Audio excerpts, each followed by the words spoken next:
Hey everyone, thanks for stopping by the movie Hangout, and let's talk about Disney canceling Marvel movies. It's hard to imagine because Disney's been force feeding all of us Marvel films, whether we want to watch them or not, for the last decade.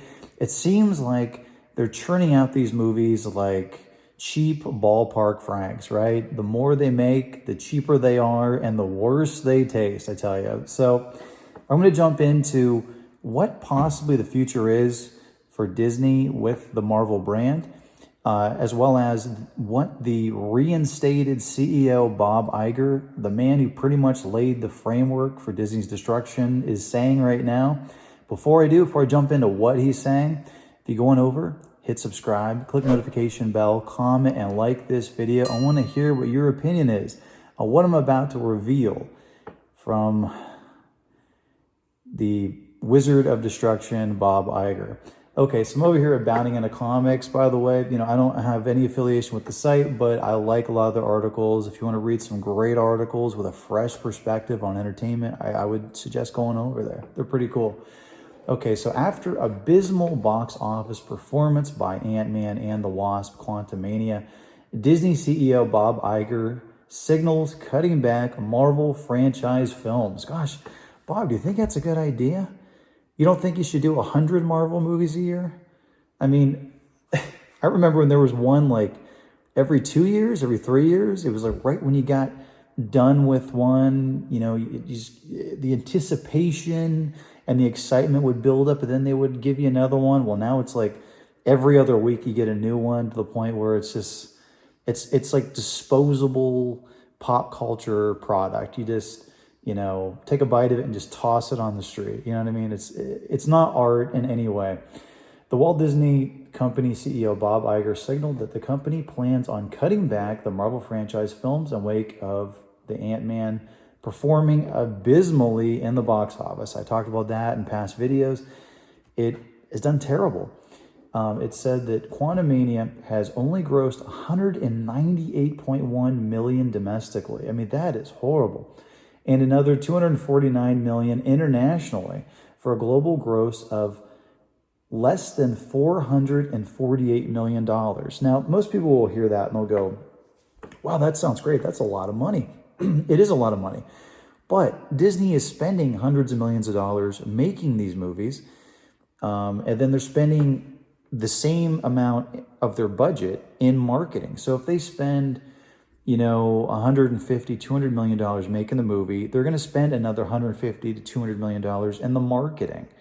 And then all the other, I mean, movies, when they go to theaters, a lot of people don't know this, the theater, the distributor, they get like 40 to 50 to 60% of the money. So if, you know, if they make, you know, $250 million, if they make $200 million, right, at the theater, Disney does not get $200 million. They have to pay probably $100 million to whoever owns the theater. You know, it's crazy, but that's how that business works. It says the film is unlikely to surpass the box office grosses of Ant-Man and the Wasp, which grossed $216.6 million domestically and $406.4 million internationally, for a global gross of $623 million. Wow. So really, the third movie in the Ant-Man trilogy is going to make almost $200 million less than the sequel. That is pretty bad.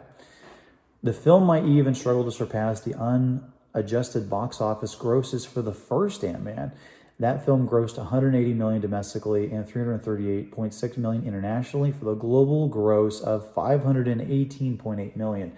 And that $518.8 million for the first Ant-Man is a pretty big number, because let's face it, there isn't like a huge fan base for the Ant-Man character. I mean, I had kind of heard of the character as a kid, but, you know, I didn't really care. I was big into, as far as Marvel goes, big into X-Men. I was big into Spider-Man. I was not really talking about Ant-Man in any way. During an appearance at a Morgan Stanley conference, the Hollywood Reporter's Alex Weprin reported Iger signaled the company plans on cutting back how many films they make around certain characters. Probably a good idea. This is something that fans have told Bob 8 years ago, but the guy, he doesn't listen to fans, obviously. And now finally, the opinion of the masses has filtered up finally to him, and he's going to have to do this or they're going to lose all their money. They're not going to be able to make any of these movies. They're going to have a Warner Brothers situation where they don't have money to do like a big blockbuster film. They have to like basically collect all their funds for a couple years and then do one. Iger said what we have to look at Marvel is not necessarily the volume of Marvel storytelling, but how many times we go back to the well on certain characters. Do you think, Bob? Do you think? He elaborated, sequels typically work well for us. Well, it depends what the character is. Not every sequel is needed for a character. But do you need a third or fourth, for instance? No. Or is it time to turn to other characters? I think so, Bob. There's nothing in any way inherently off in terms of the Marvel brand. I totally disagree with that one. He's still delusional. You have to keep in mind, Bob Iger is a true believer in, some people call it wokeism or whatever. I mean, he is. He's a true believer in all the people at Disney that are making bad decisions. He put those people in key positions of influence.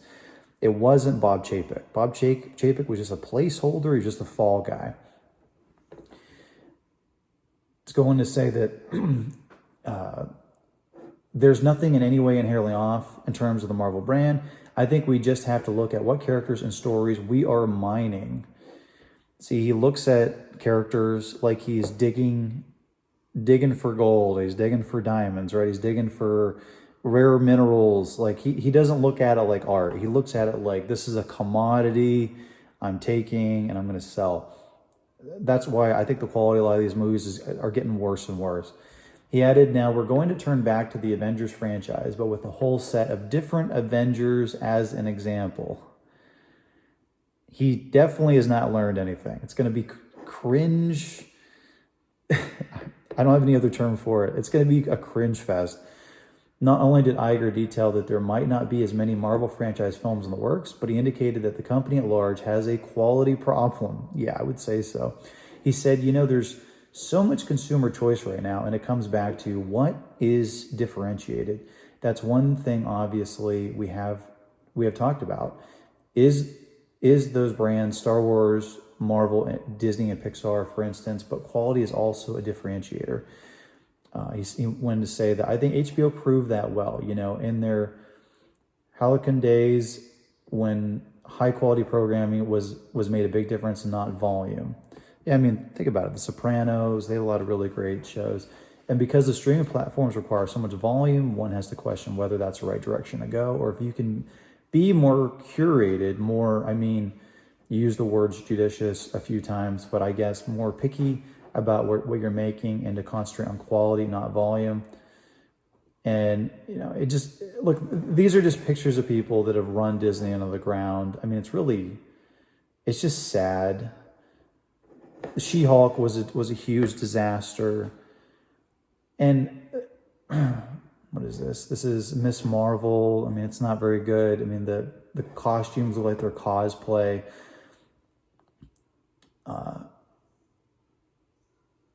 The Thor: Love and Thunder movie was a failure.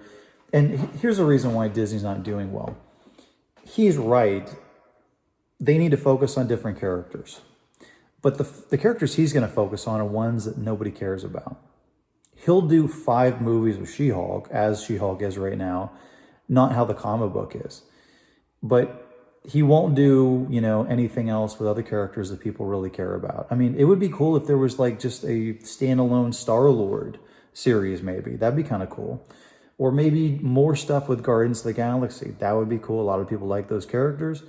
But he's going to be focusing on characters that he thinks are, socially important, things that follow kind of his political, cultural view or framework.